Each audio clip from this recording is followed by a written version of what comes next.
ആമേൻ. കർത്താവേ, നിന്റെ ഉന്നതമായ നാമത്തിന് സ്തോത്രം ചെയ്യുന്നു. കർത്താവേ, നിന്റെ വിശുദ്ധ പൗരോഹിത്യത്തെ മഹത്വപ്പെടുത്തണം. കർത്താവേ, സഭയിലുള്ള സാന്നിധ്യം പ്രകടമാക്കണം. 40 വർഷം അർപ്പിച്ച കുർബാനയുടെ യോഗ്യതയായി കൃപാസ്ഥാനത്താറെ ജീവനോടെ പ്രത്യക്ഷപ്പെട്ട പരിശുദ്ധ അമ്മയുടെ പ്രത്യക്ഷീകരണ സ്ഥിരീകരണത്തിനായി ഇന്ന് കൃപാസ്ഥാനത്താറെ നടക്കുന്ന 10,000-കണക്കിന് മനുഷ്യരുടെ പ്രാർത്ഥനയോട് കൂടെ ദൈവത്തിലെ ഞാൻ നിന്നെ ഈശോനാമത്തിൽ ആസ്വദിക്കുന്നു. കർത്താവേ, ജോലിയില്ലാത്തവര്, വീടില്ലാത്തവര്, ജീവിതത്തിൽ കലഹങ്ങളും ഭിന്നതുകൊണ്ട് പിരിഞ്ഞു താമസിക്കുന്ന ജീവിത പങ്കാളികളെ, കുഞ്ഞുങ്ങളുടെ തെറ്റായ അവസ്ഥകൾ കണ്ട് വിഷമിക്കുന്ന മാതാപിതാക്കന്മാര്,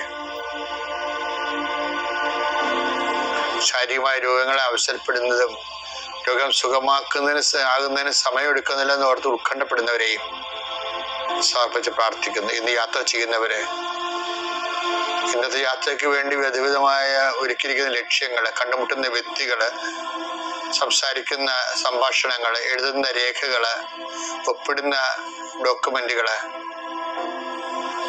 പങ്കെടുക്കുന്ന ഇന്റർവ്യൂകള്, സെൻഡ് ചെയ്യുന്ന മെസ്സേജുകള് എല്ലാം കർത്താവിന്റെ കൃപയാൽ നിറയപ്പെടാനും നീ ഇന്ന് തിരികെ എത്തുന്ന കാല സമയത്ത് കർത്താവിന്റെ കൃപ നിന്നെ നിറഞ്ഞു നിന്നുകൊണ്ട് സന്തോഷം വന്ന് ഉറങ്ങുവാനും ഇന്നത്തെ ദിവസം മുൻനിർത്തി നീ കണ്ടുമുട്ടുന്ന ഓരോ നിമിഷങ്ങളെയും, നിന്റെ ഓരോ സമയങ്ങളെയും, സന്ദർഭങ്ങളെയും, എല്ലാ സംരംഭങ്ങളെയും പരിശുദ്ധമ്മ ദൈവമാതാവിന്റെ മധ്യസ്ഥത്തിലെ രാത്രിയും തിരിച്ചെത്തുന്നവരെ കർത്താവിന്റെ നാമത്തിൽ മാതാവിന്റെ മധ്യസ്ഥതയും ഞാൻ നിന്റെ ജീവിതത്തെയും നിന്റെ കുടുംബത്തെയും ഈശ്വരനാമത്തെ ആശീർവദിക്കുന്നു. എൻ്റെ പ്രിയപ്പെട്ടവരെ, പിന്നെ വലിയ വലിയ കാര്യങ്ങളില്ലേ, വലിയ വലിയ കാര്യങ്ങൾ, അത് നമ്മൾ ചെയ്യേണ്ടി വരുമ്പോ നമ്മൾ ഓർക്കേണ്ട ഒരു കാര്യമുണ്ട്. അത് നമ്മൾ ചെയ്യാനുള്ളതല്ലെന്ന് വിശദീകരിച്ചു തരാം. അതായത് വലിയ വലിയ കാര്യങ്ങൾ നമ്മൾ ചെയ്യേണ്ടി വരുമ്പോ നമ്മൾ ഓർക്കണം അത് നമ്മൾ ചെയ്യാനുള്ളതാണ് അല്ലെന്ന്. അത് നിങ്ങൾ ഇച്ചിരി നാട്ടുഭാഷയില്ലേ, അത് നിങ്ങളെ കൂട്ടിയ കൂടത്തില്ലെന്ന് പറയും. അതുപോലെയുള്ള വിഷയങ്ങളാണ് ചില വിഷയം. അപ്പൊ അത് അതേപോലെ അമ്മ കുറേ അധികം ധ്യാനിച്ച് അമ്മയ്ക്ക് കിട്ടിയൊരു കൺക്ലൂഷനാണത്. എന്താണ്? വലിയ കാര്യങ്ങളാണെങ്കിൽ അത് ശക്തനായവൻ ചെയ്യേണ്ടതാണെന്ന്. അതാണ് അമ്മ പറയണത്. ശക്തനായവൻ എനിക്ക് അപ്പൊ നീ ഇപ്പൊ അനുഭവിക്കുന്ന കാര്യം വലുതാണെങ്കിലേ ഞാനെന്ത് ചെയ്യും? എൻ്റെ അപ്പനൊരു പരിപാടി ഉണ്ടായി. എൻ്റെ അപ്പനെ അത് കോമഡിയോട് പറയല്ല, ഞാൻ കണ്ടതാണ്. ചില ദിവസങ്ങളിലൊക്കെ അപ്പൻ ഈ വിരലുണ്ടല്ല, ഇത് ഇങ്ങനെ ഇട്ടേണ്ടത് ഇങ്ങനെ ഈ മുൻപല്ലേ അടുത്ത പല്ലൊരു ഒരടിച്ചിട്ട് തള്ള പല്ല് കൊണ്ട് ഇങ്ങനെ വട്ടം വരക്കും, നിൽക്കണ വട്ടം നിന്ന്. എനിക്കന്നൊരു 5 വയസ്സേ ഉള്ളു. അപ്പൻ എന്നിട്ട് പറയും, വേറെ എന്താ ചെയ്യാ, എന്തെങ്കിലും ഒരു അൽക്കുലത്ത് വിഷയം ഉണ്ടായി കഴിയുമ്പോഴാണ് അപ്പനെങ്ങനെ പറയും എന്താ ചെയ്യാം.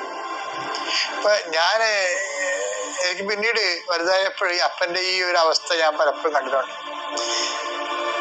അപ്പൊ എനിക്ക് മനസ്സിലായത്, എൻ്റെ ജീവിതത്തിലും അങ്ങനെ വന്നിട്ടുണ്ട്. പക്ഷെ ഞാൻ പട്ടം വരയ്ക്കാനൊക്കെ ഒന്നും പോയിട്ടില്ല. അതിൻ്റെ കാരണം അപ്പനെ ഉണ്ടായതിനെ കൂടുതലും ദിവ്യകാരുണ്യ ബന്ധം എനിക്കുണ്ടായിരുന്നു. അമ്മ കൂടെ നിൽക്കുമ്പോൾ ദിവ്യകാരുണ്യ ബന്ധത്തിന് ഭയങ്കര മിഴിവാണ്. നമ്മൾ ദിവ്യകാരുണ്യത്തിൻ്റെ അടുത്ത് അമ്മയുമായിട്ട് പോകുമ്പോഴാണ് ദിവ്യകാരുണ്യം ഒരുതരം കെട്ടിലായ അവസ്ഥ വരും. ദിവ്യകാരുണ്യത്തെ നമുക്ക് അപ്രോച്ച് ചെയ്യാൻ പാടല്ലേ. കർത്താവ് എന്തോ ഒരു പെയിനെടുത്ത് ദിവ്യകാരുണ്യത്തിലായിരിക്കുന്നതിന്റെ പേരില് ഈശോയ്ക്ക് ഭയങ്കര മുതൽമുടക്കായത്തില് ലൈഫ് ഈ കുരിശു മരണ പീഡാനുഭവങ്ങളില്ലേ, അതിനുശേഷം ദിവ്യകാരുണ്യം ആകണത് ഈശോ. അപ്പൊ വല്ലവരുമൊക്കെ വല്ലതും പറഞ്ഞുകൊണ്ട് ചെന്നാതൊന്നും നടക്കത്തില്ല. കാര്യം വെച്ചാല് ദിവ്യകാരുണ്യത്തെ അങ്ങനെ അപ്രോച്ചബിൾ ആണെന്ന് എനിക്ക് തോന്നിയിട്ടില്ല വരുമ്പോഴും.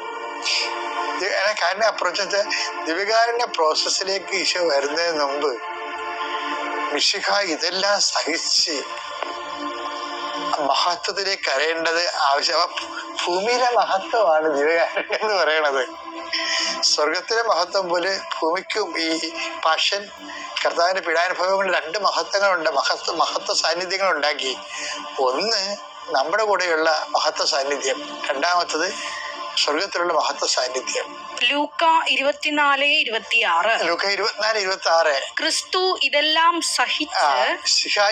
സഹിച്ച് മഹത്വത്തിലേക്ക് പ്രവേശിക്കേണ്ടിയിരുന്നില്ലേ.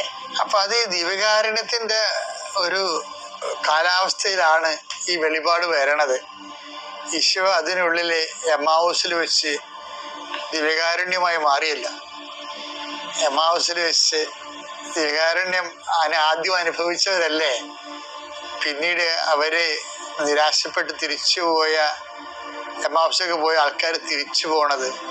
ദിവ്യകാരുണ്യത്തിന് അങ്ങനെ ഒരു കഴിവുണ്ട്. തിരിച്ച് താൻ ഏത് വിഷയത്തിനാണോ തിരിച്ചു പോകുന്നത്, വേദനിച്ചും നിരാശപ്പെട്ടും പോകുന്നത്, അത്യാവശ്യത്തോടെ അതിലേക്ക് തിരിച്ചു വിടുന്ന ദിവ്യകാരുണ്യമാണ്. അപ്പം മുറിച്ചപ്പോൾ അവൻ്റെ കണ്ണ് തുറന്നതുപോലെയുള്ള അവസ്ഥ, അവിടെ നിന്നാണ് നമ്മുടെ ദിവ്യകാരുണ്യം ആരംഭിക്കുന്നത്. അപ്പൊ ഭൂമിയിലെ മിശിഹ ഇതെല്ലാം സഹിച്ച് മഹത്വത്തിലേക്ക് അറിയേണ്ട ആവശ്യമെന്ന് പറയുമ്പോൾ നമുക്ക് മിശിഹയുടെ സഹനത്തിലൂടെ രണ്ട് മഹത്വ സാന്നിധ്യം കിട്ടി. ഒന്ന് സ്വർഗത്തിലുള്ള കർത്താവിന്റെ മഹത്വം, ഭൂമിയിലുള്ള കർത്താവിന്റെ മഹത്വം. അതായത് ഇപ്പൊ ഭൂമിയിലുള്ള കർത്താവിന്റെ മഹത്വമാണ് ദിവ്യകാരുണ്യം. അപ്പോൾ ദിവ്യകാരുണ്യത്തിൽ നമുക്ക് ഏത് സമയത്തും പോകാമെന്ന് ചോദിച്ചു കഴിഞ്ഞാൽ പോകാൻ പറ്റുമായിരിക്കും. പക്ഷെ എനിക്ക് പോകാൻ അങ്ങനെ തോന്നിയിട്ടില്ല. വെച്ച് കഴിഞ്ഞാല് എന്താ പ്രശ്നം വെച്ച് കഴിഞ്ഞാല് ദിവ്യകാരുണ്യം നല്ല ഇൻവെസ്റ്റ്മെന്റ് ഉണ്ടായിട്ടുള്ള ഒരു വിഷയമാണ്. കർത്താവിന്റെ പീഡാനുഭവത്തെ ദിവ്യകാരുണ്യത്തിൽ ആർക്ക് പ്രാർത്ഥിക്കാൻ പറ്റുമെന്ന് വെച്ച് കഴിഞ്ഞാൽ ദിവ്യകാരുണ്യം അവിടെ ഇരിക്കുന്നതുകൊണ്ട് അത് ദിവ്യകാരുണ്യമാണെന്ന് അറിഞ്ഞുകൊണ്ട് അവിടെ വിളക്ക് വെളിച്ചതുകൊണ്ട് മുട്ടുകുത്താവുന്നത് അതൊക്കെ സ്വാഭാവിക അനുഷ്ഠാന രീതികളാണ്. മറിച്ച് ആ ദിവ്യകാരുണ്യത്തിലുള്ള ആത്മബന്ധവും സത്താപരമായ ഷെയർ, പങ്കാളിത്ത പെൻഷൻ എന്നൊക്കെ പറയുന്നത് നമ്മൾ. അതുപോലെ തന്നെ പങ്കാളിത്ത സാന്നിധ്യം നമുക്ക് വേണമെന്നുണ്ടെങ്കിൽ നമ്മൾ 3 കാര്യം ചെയ്യേണ്ടി വരും. അല്ല വികാരങ്ങളെല്ലാം അവിടെ ഇരിക്കണേ എന്നാൽ മുട്ടുകുത്തിയേക്കാന്ന് പറയുമ്പോൾ നമുക്കിപ്പോൾ ഒരു പങ്കാളിത്തം, നമുക്കൊരു ദൈവ ആരാധന കിട്ടും, നമുക്ക് ദൈവസാന്നിധ്യം അനുഭവിക്കും. പക്ഷെ പങ്കാളിത്ത സാന്നിധ്യം എന്ന് പറയണത് വേറെയാണ്. ദിവ്യകാരുണ്യം ഭാഗിച്ച് വീതിച്ചിട്ട് ഇത് എടുത്ത് ഭക്ഷിക്കാൻ പറഞ്ഞില്ലേ. അപ്പൊ പങ്കാളിത്ത സാന്നിധ്യത്തിന് ദിവ്യകാരുണ്യത്തിന് ഭയങ്കര വിലയാ. അപ്പൊ പങ്കാളിത്ത സാന്നിധ്യം എങ്ങനെ ഉണ്ടാകാനാണ്? ഈ മിശിഹായെ ദിവ്യകാരുണ്യം മുറിച്ച് കഴിയുമ്പോ സഭ ഒരു വല്ലാത്തൊരു വലിയ കാര്യം പറയും. അതാണ് അതിന്റെ ആസ്തി എന്ന് പറയുന്നത്. അതെന്താ പറയണത്? വിശ്വാസത്തിന്റെ മഹാരഹസ്യങ്ങൾ നമുക്ക് പ്രഖ്യാപിക്കാമെന്ന് പറയും. അപ്പൊ എന്താ നമ്മൾ ചെയ്യണത്? കർത്താവെ, അങ്ങയുടെ മരണം ഞങ്ങൾ പ്രഖ്യാപിക്കും. വായിക്കിടക്കുന്ന ആക്കുകൊണ്ട് മരണം പ്രഖ്യാപിക്കുക എന്ന് പറഞ്ഞു കഴിഞ്ഞാൽ അത് കൂടത്തില്ല. മരണം പ്രഖ്യാപിക്കണമെന്നുണ്ടെങ്കിൽ അവന്റെ മരണത്തിന്റെ അംശം നമ്മുടെ ജീവിതത്തിലെ ശരീരത്തിൽ ഉണ്ടായിട്ട് നമ്മളത് വിശ്വാസപൂർവ്വം അംഗീകരിക്കണം. അല്ലാതെ പുസ്തകത്തിൽ കുർബാനത്തിന്റെ കുർബാന സഹായം കൊണ്ട് മരണം ഞങ്ങൾ പ്രഖ്യാപിക്കുന്നു, ഉയർപ്പ് ഞങ്ങൾ വിശ്വസിക്കുന്നു പറഞ്ഞു കഴിഞ്ഞാൽ കൂടത്തില്ല. എനിക്കത് കേൾക്കുമ്പോൾ ദേഷ്യം വരും. എന്തറിഞ്ഞിട്ടാണ് നീ അത് പറയണത്? ദിവ്യകാരുണ്യത്തിൽ പങ്കാളിത്ത സാന്നിധ്യമാണ്. ഇത് വാങ്ങി ഭക്ഷിക്കാൻ പറഞ്ഞു, എടുത്ത് ഭക്ഷിക്കാൻ പറഞ്ഞു. എടുത്ത് ഭക്ഷിക്കാൻ ഈശോ നേരിട്ട് പറഞ്ഞിട്ടില്ല. ഇതില്ലേ വാങ്ങി ഭക്ഷിക്കുകയാണ് അതിന്റെ എമ്മാവൂസിൽ സംഭവിക്കണതും അന്ത്യത്താറ് സംഭവിക്കണതും. പങ്കാളിത്തമാണ്. ആ ഭക്ഷിക്കുന്നവനും ആ മുറിവിൽ പങ്കെടുക്കണം. അപ്പൊ അതിൻ്റെ അകത്ത് പറയണം മരണത്തെ പ്രഖ്യാപിക്കണം. മരണത്തെ പ്രഖ്യാപിക്കാൻ അന്തസ്സോടെ മരണത്തെ പ്രഖ്യാപിക്കാൻ കഴിയണം. ജീവിതത്തിലും മുറിവും മരണമൊക്കെ ഉണ്ടാവും. അത് അന്തസ്സോടെ ദൈവഹിതമാണ്, ദൈവ പദ്ധതിയാണ്. ഞാൻ എൻ്റെ കർത്താവിൻ്റെ മരണമാണ് ഇതിലൂടെ പ്രഖ്യാപിക്കണമെന്ന് ഞാൻ പ്രഖ്യാപിക്കുന്ന കാര്യം കർത്താവിനും മനസ്സിലാകണം. Is proclaim my death. പിന്നെന്താ രണ്ടാമത്തത്? ഉയർപ്പിൽ വിശ്വസിക്കുന്നു. മരണത്തെ പ്രഖ്യാപിക്കുന്ന നിരാശയില്ലാത്ത എന്താ? ഉയർപ്പിൽ പങ്കാളിയാകുമെന്നാണ്. ഉയർപ്പിൽ പങ്കാളിയാകുകയാണ് നമ്മൾ. ഇവിടെയും പങ്കാളിത്തമാണ്. പങ്കാളിത്ത ഉയർപ്പാണത്. പിന്നെന്താണ്? വരവ് കാത്തിരിക്കുകയാണ്. അല്ല എല്ലാം ശരിയാവുമെന്ന് പറയുകയല്ല. എല്ലാം ശരിയാവുമെന്ന് പറയുന്നതിനുള്ളൊരു മനുഷ്യനെ മോഹിപ്പിക്കുന്ന ഒരു വിഷയമില്ലേ, അതല്ല. എല്ലാം ശരിയാവുന്ന ഒരു സമയമുണ്ട്. എപ്പോഴാണ്? വരവ് കാത്തിരിക്കുമ്പോൾ, അവൻ്റെ വരവിനെ വരവേൽക്കുമ്പോൾ ആണ് എല്ലാം ശരിയാണ്. അവൻ ജീവിതത്തിന്റെ ഒരു ഉമ്മാക്കിക്കും നിന്ന് കൊടുക്കത്തില്ല. അതിനെതിരെ കർത്താവിൽ വിശ്വസിച്ചുകൊണ്ട് ചേർത്ത് നിൽക്കാം. ഇവനാണ് ദിവ്യകാരുണ്യത്തില് വന്ന് മുട്ടുകുത്തേണ്ടത്. ഇതിന്റെ ആഴങ്ങളെ മനസ്സിലാക്കത്തോളം കാലം എന്താ ചെയ്യുക? എന്നെപ്പോലുള്ളവർക്ക് എന്താ ചെയ്യാൻ പറ്റണത്? അമ്മയും കൊണ്ട് ദിവ്യകാരുണ്യത്തിൽ പോകാനേ പറ്റത്തുള്ളൂ.